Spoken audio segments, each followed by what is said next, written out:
Uy, nag-hi siya. Bye-bye. Hi.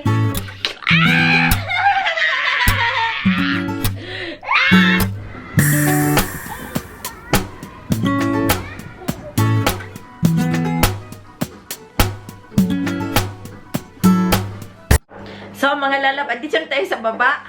Tapos, nilabhan ko na yung mga damit ni Sofia. And then, tawag nito, siya kumakain na ng breakfast. Yung kinakain niya is yung gaya-gaya po tumaya. Diyan na siya sa kanyang dada. Ito, oh. Ito yung salidal. Ayan. Yung mousse, nilagyan niya ng map. Teka lang, may tumatawag. Hello! Sino ba? Ay! Ay! Kaya lang, may bisita si Sofia. Ay! Hi, Francine! Agay, lupigan ni si Ariat. Ariat! Teka lang. Maniras ako kay saba kayo ako ang washing machine. Sus ka gwapa oy. Nak. Si Frank paghatod. Hi Frank.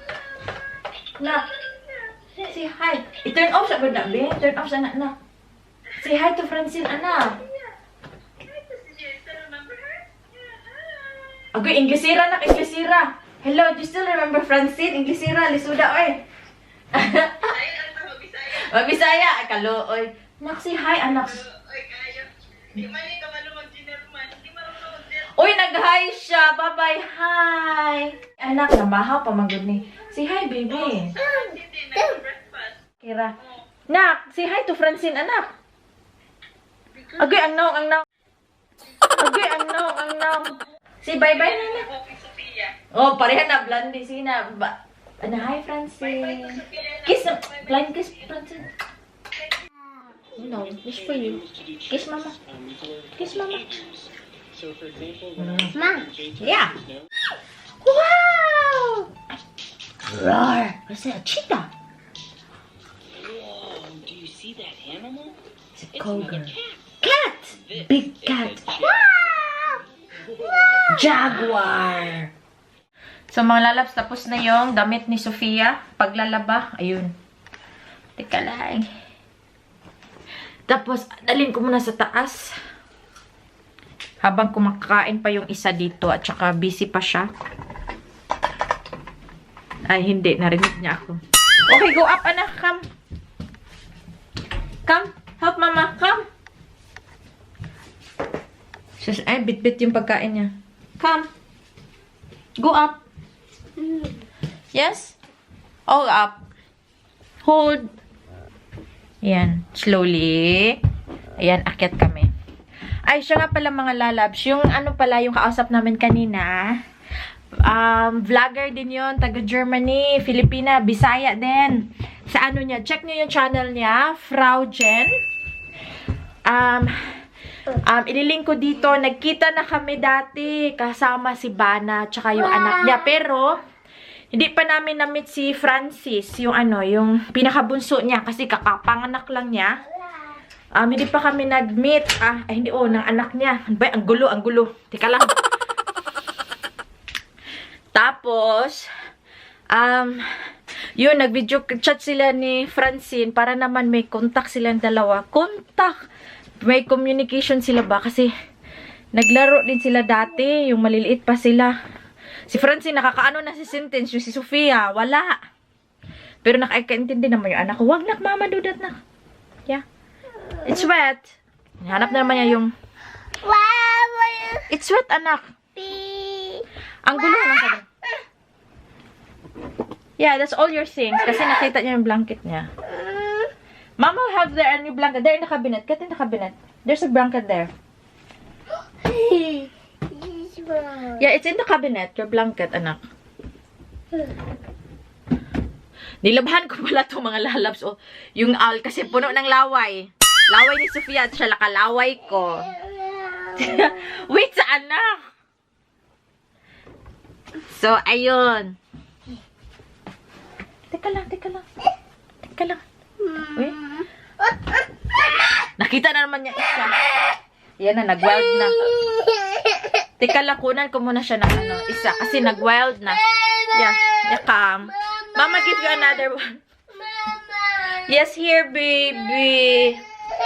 Ayan, dito ko siya kukunan. Ayan, no, ang linis. Here lang, yeah. Ayan, no, binigay ko na. Yeah? Kiss mama then. Two more. Kiss mama more. Yay!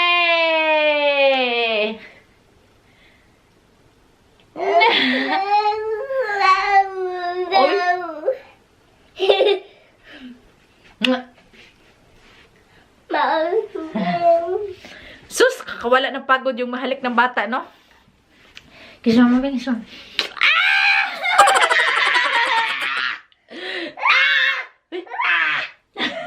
Ay, parang nakuha yun ni Sofia sa akin. Ay, yung para bang ganyan. Ay, no.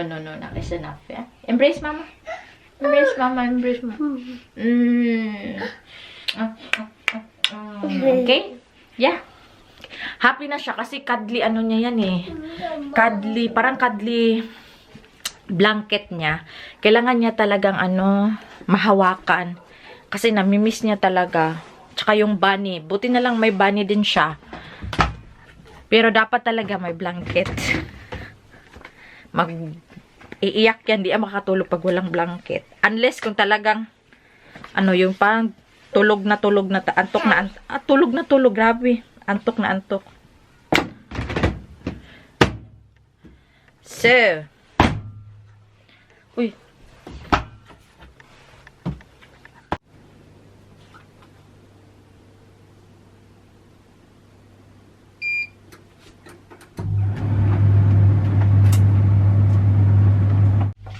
Uy, mga lalabs, dumating na yung in-order ko na SIM card. SD card. Palagi nila SD card dito sa vlog ko. Ang gulo-gulo na SD card. Actually, kahapon nalaman ko na kung anong nangyari sa aking camera. So, teka lang, papakita ko sa inyo. Paano papakita? Ginagamit ko yung camera. Nako. Meron ako nakita palang video sa YouTube. Yung YouTube talaga, very, very talaga siya. Super talino ni YouTube kasi lahat ng questions mo andun. Kung marunong ka lang magtanong kung ano mong gusto yung mong malaman, ang sagot na andyan lahat sa YouTube. Kasi yung SD card ko pala, sabi doon na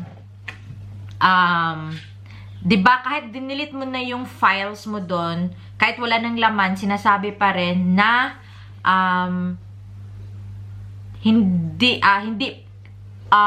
hindi ka pwedeng makapag-vlog or hindi ka pwedeng makatake ng pictures, parang ganun. So, parang hahanapin mo lang yung format. So, pupunta ka lang dun sa my format kung kanon ka. Kasi ginawa ko siya kahapon, hindi ko lang mapakita sa inyo. So, kasi ang naging problema, dalawa na yung SD card ko kagabi na hindi ako makapag-vlog, hindi siya nagte-take ng mga videos. Pero pictures pwede, pero videos ayaw talaga. So, sabi ko, ano ibig sabihin nito? Pati naman ito, dalawa na ha. So, nag-search ako sa YouTube, ganun. And then, nakita ko, doon ang sabi na i-format mo lang yung SD card. Tapos, kahit nakalagay pa doon na 27 something, talagang i-format mo siya. I-format mo siya, tapos click mo lang yung okay. Lalagyan ko ng picture dito kung paano ko gagawin yung isa kasi hindi ko maipapakita sa inyo kasi ginagamit ko yung camera, di ba? Bobo talaga. Tapos mga lalas, pasensya na kayo minsan. Kung yung mga sinasabi ko minsan, Bisaya, tapos hindi ko na malaman kung ano yung Tagalog. Kasi 'di ba, nakakabobo talaga. May English ako, may Tagalog ako, may Bisaya ako, may Dutch ako, may German din ako paminsan-minsan. So yung mga words ko ba nagrarumble na. So hindi ko na siya maisip. So minsan nagko-comment kayo diyan sa baba at saka tuwag-tuwa na naman ako pag nababasa ko na for example yung Tagalog ng naghagok is hilik. So parang ganun lang. So natutuwa ako sa mga comments nyo tsaka sa sarili ko na ganun pala yung nangyayari. And so, ito pala yung SD card. Alam niyo, isusuli ko to kasi gumana na yung aking isa. So, yung aking isa naman, gagawin ko mamaya. So, ipapakita ko na lang kung paano. Basta super dali lang niya. As in, 1 second or 2 second, nagagawa mo na siya kaagad. So, bonggang-bongga. Babalik ko siya kasi gagastos ka na naman ng pera. Wala na akong budget. As in, malayo pa yung sahod. Wala pa akong budget. Medyo tahimik yung bahay namin kasi kumakain pa yung isa. So, medyo tahimik siya. So, magyaw-yaw ako dito, mga lalabs. Nung nakaraang gabi, kagabi ata yung nakaraang araw, sabi ko kay Bana, parang tumataba ako. Sus, alam mo anong comment niya? Gumanon pa, oh. Oo nga, tumataba ka na. Sabi ko, ba't mo nasabi? Sabi niya, kasi lumalaki daw yung tiyan ko. As in, honest lang, super busog ko talaga. Parang bang bloated. Paano ba yun? Basta ang laki talaga ng tiyan ko. Dumating na sana yung point na parang bumaba na siya. Hindi naman bumaba, yung parang pa-flatten na sana siya. Ngayon, bumalik na naman. So, sabi ni Bana, tumataba na naman daw ako. Kasi lately, palagi ako makain ng rice. Pag may natirang rice, nagra-rice ako. Di ko pa na-check yung aking high blood pressure. So, di ba minsan, pag sinasabihan ka ni Bana na, uy, ang taba mo na. Ewan ko kay Bana kung totoo ba yun or hindi minsan yung mga sinasabi niya. Pero yung mukha niya talaga, pag mamaya tanungin natin pagdating niya. Ganon. Naggaganon niya sa akin na tumataba na daw ako.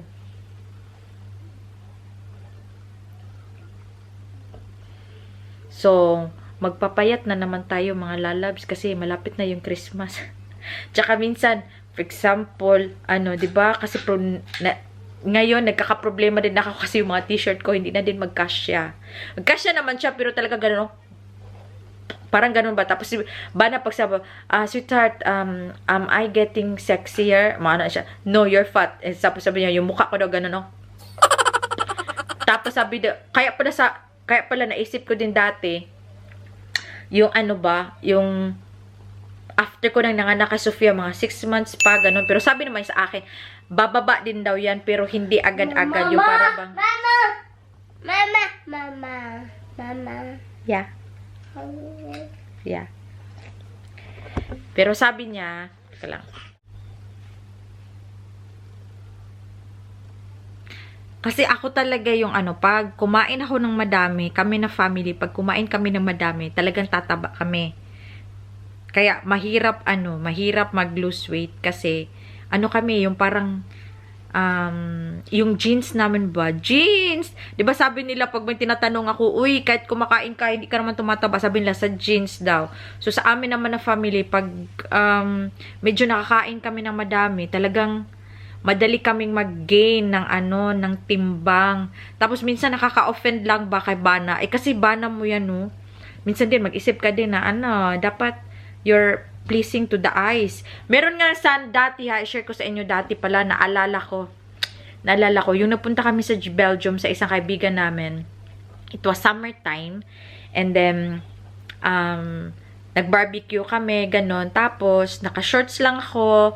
Tapos, yung buhok ko, naka-ganon nga, yung simple. Tapos, hindi pa nga siguro ako nag-eyebrow dati. Eyebrows pala. Hindi pa ako nag-eyebrows dati. Talagang wala talaga. Yung palagang nilalagay ko dito lang sa ilalim. Tapos, nag-post kami ng picture sa Facebook. Tapos, yung best friend ko na engineer, shout out to Eric Mengito, shout out sa'yo.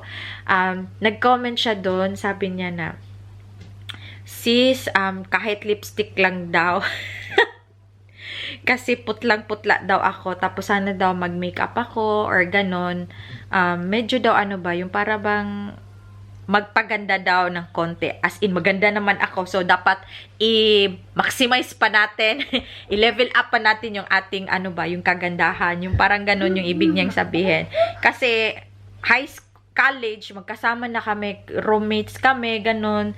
Tapos, matagal kaming nagsama. So, kilala niya ako. Normally, hindi talaga ako, walang lipstick.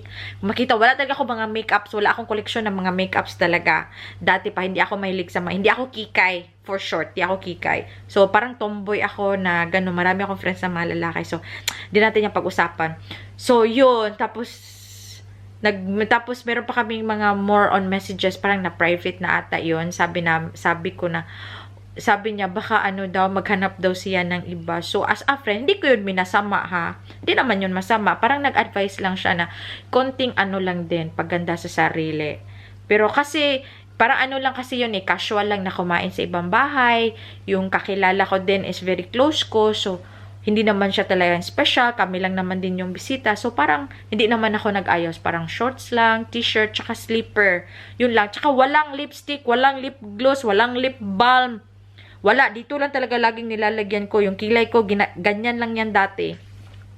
So, minsan, naiisip ko din na, pero alam ko naman yung asawa ko, hindi naman naghahanap ng ganyan talaga.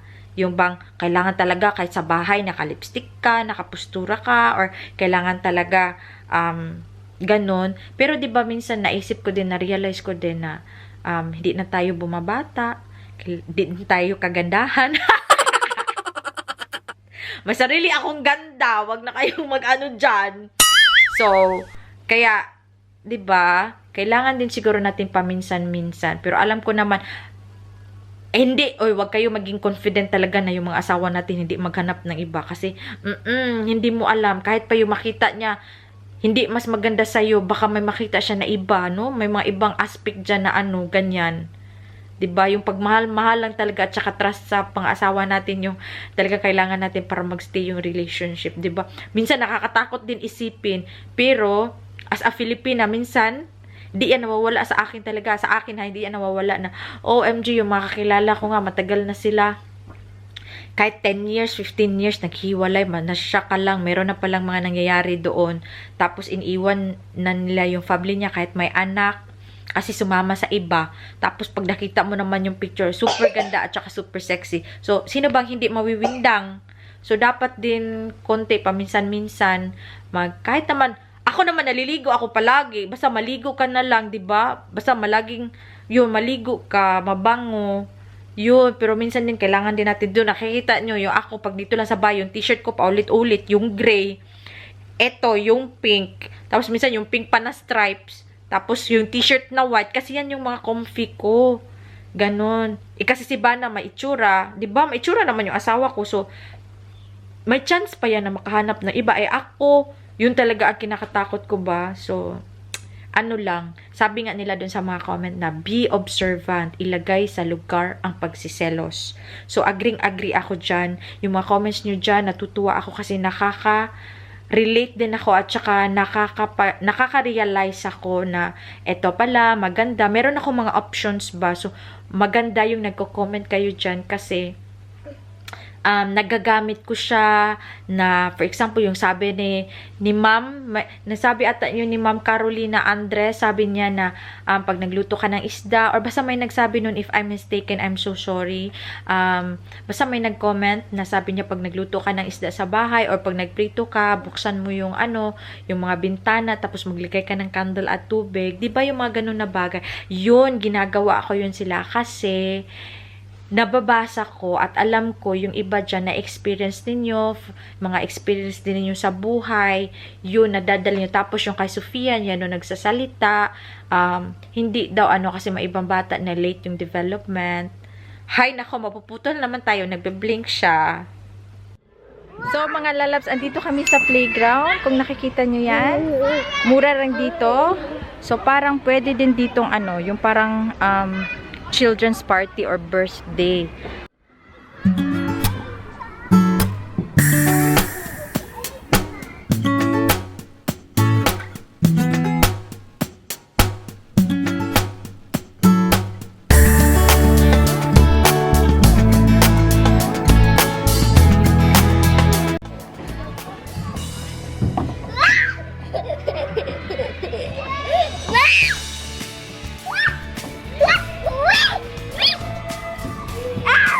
Sobrang nakakatuwa mga lalabs. Hindi takot yung anak ko. First time namin dito. Pero nung nakaraan din, nung baby pa siya, dinala namin siya dito. Pero hindi pa siya nakakalakad.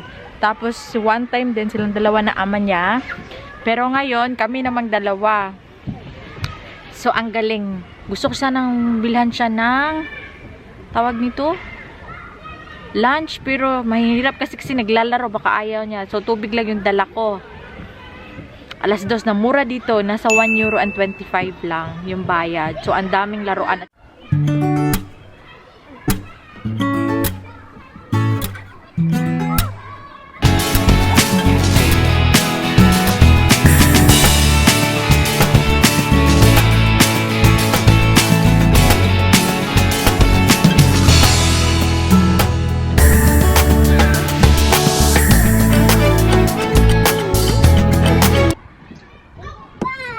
Sofia nag-moment, nagtaguan kami. Gusto niya maglaro ng tubig dyan, oh. Gusto niya maglaro ng tubig at saka yung mga balas. Eh, ayaw ko. Ayun din siya sa my tree. Ayun siya mga lalab sa my tree. Tignan nyo. Liwat jud sa amahan. Liwat sa amahan.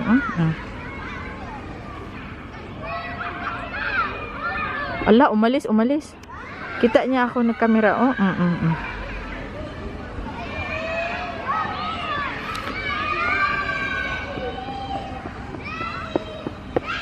Nagdrama, oh.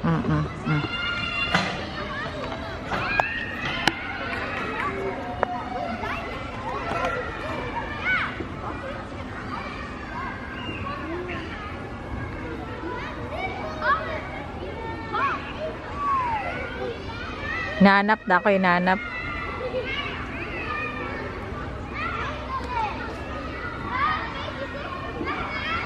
Psst.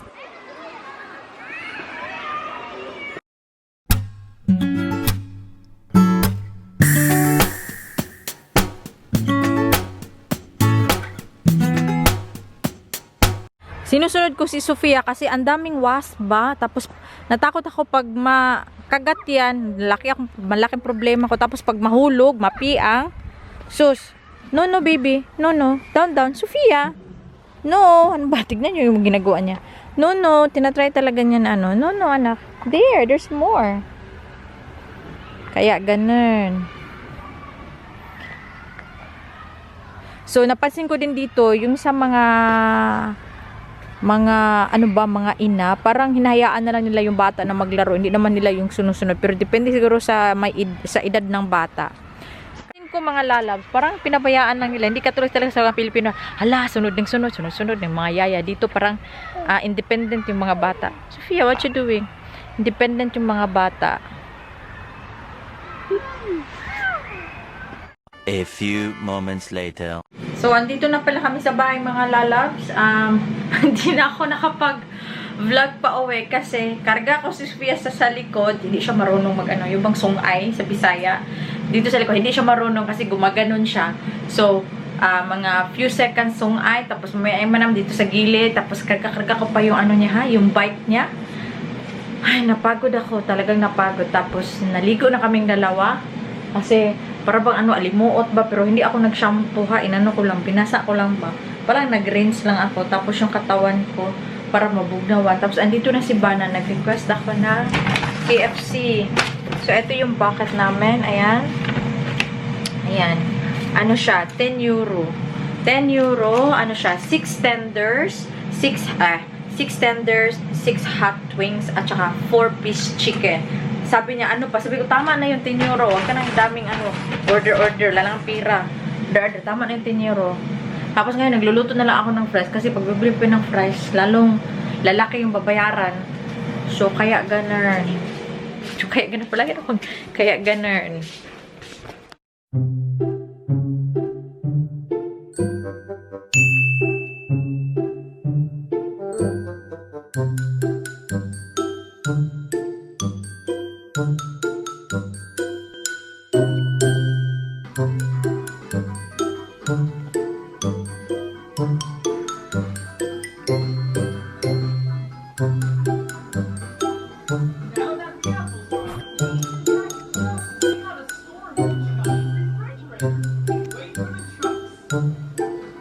갑자기 내게 나타나준 너, 난 아무 말도 할 수가 없었지.